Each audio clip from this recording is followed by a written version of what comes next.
بسم اللہ الرحمن الرحیم۔ السلام علیکم ناظرین، آپ نے اکثر نسوح کی توبہ کے بارے میں سنا ہوگا۔ نسوح کون تھا اور اس نے سچی توبہ کیسے کی؟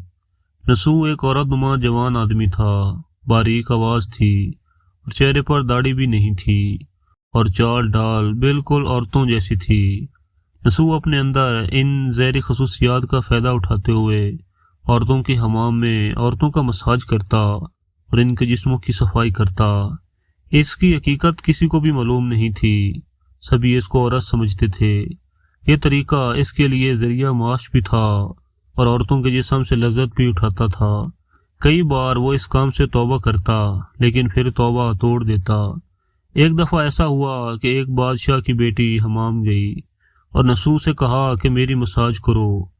نسوح نے اس کی مساج کی اور جسم سے لطف بھی اٹھایا، لیکن خدا کی کرنی یہ ہوئی کہ اس بادشاہ کی بیٹی کا بہت ہی قیمتی ہار حمام خانے میں گم ہو گیا۔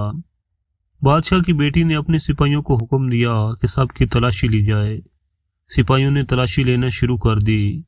نسوح رسوائی اور اس ڈر سے کہ اگر شہزادی کو پتہ چل گیا کہ میں مرد ہوں تو وہ مجھے قتل کر دیں گے، ایک جگہ جا کے چھپ گیا۔ جب اس نے دیکھا کہ شہزادی کی کنیزیں اسے ڈھونڈ رہی ہیں، وہ بہت زیادہ خوف زدہ ہو گیا اور اپنے رب کو پکارا اور اللہ تعالیٰ کی بارگاہ میں سچے دل سے توبہ کی اور وعدہ کیا کہ اے میرے مالک، آج مجھے بچا لے، آج میری لاج رکھ لے، آئندہ کبھی بھی یہ کام نہیں کروں گا۔ اچانک باہر سے آواز آئی کہ نسوح کو چھوڑ دو، ہار مل گیا ہے۔ نسوح نم آنکھوں سے شہزادی سے جائیداد لے کر گھر آ گیا۔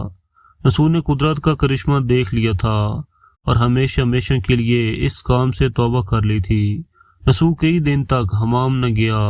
ایک دن شہزادے نے بلاوا بھیجا کہ حمام آ کر میرا مساج کرو، لیکن نسوح نے بہانہ بنایا کہ میرے ہاتھ میں درد ہے، میں مساج نہیں کر سکتا ہوں۔ اس کے بعد نسوح کبھی حمام نہیں گیا۔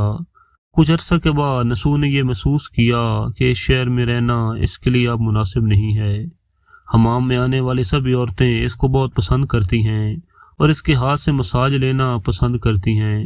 نسوح نے جتنا بھی غلط طریقے سے مال کمایا تھا سب غریبوں میں بانٹ دیا اور شہر سے نکل کر کئی میل دور ایک پہاڑی پر ڈیرا ڈال کر عبادت خدا میں مشغول ہو گیا۔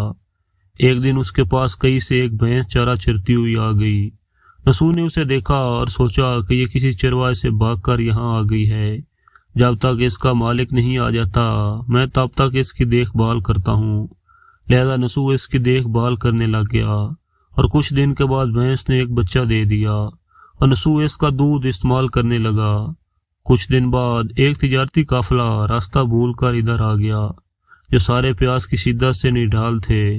انہوں نے نسوح سے پانی مانگا تو نسوح نے سب کو دودھ پلایا اور سب کو سیراب کر دیا۔ قافلے والوں نے نسوح سے شہر جانے کا راستہ پوچھا۔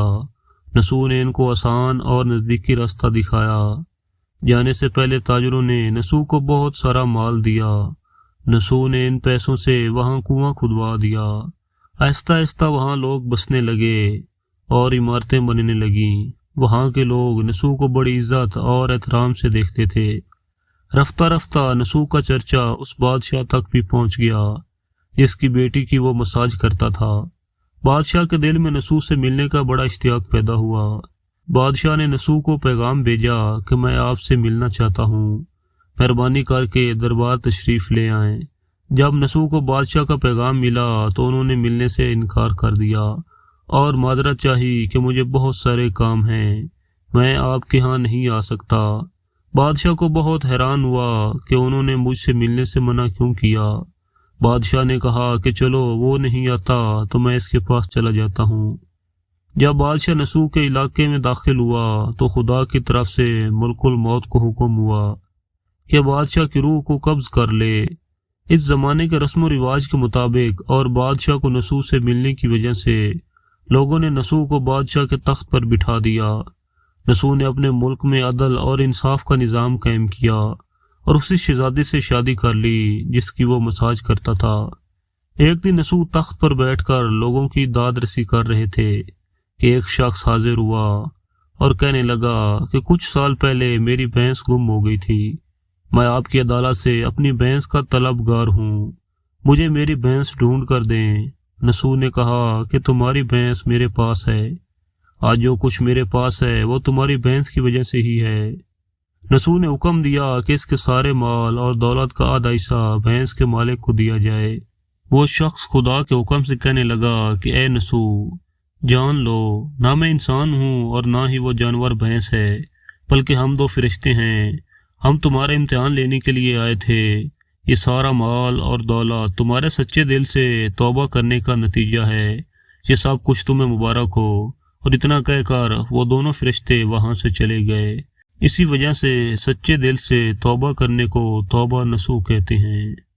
اللہ تعالیٰ سے دعا ہے کہ اللہ تعالیٰ ہمیں نسو کی طرح سچے دل سے توبہ کرنے کی توفیق عطا فرمائے اور ہر قسم کے گناہ سے محفوظ فرمائے۔ آمین ثم آمین۔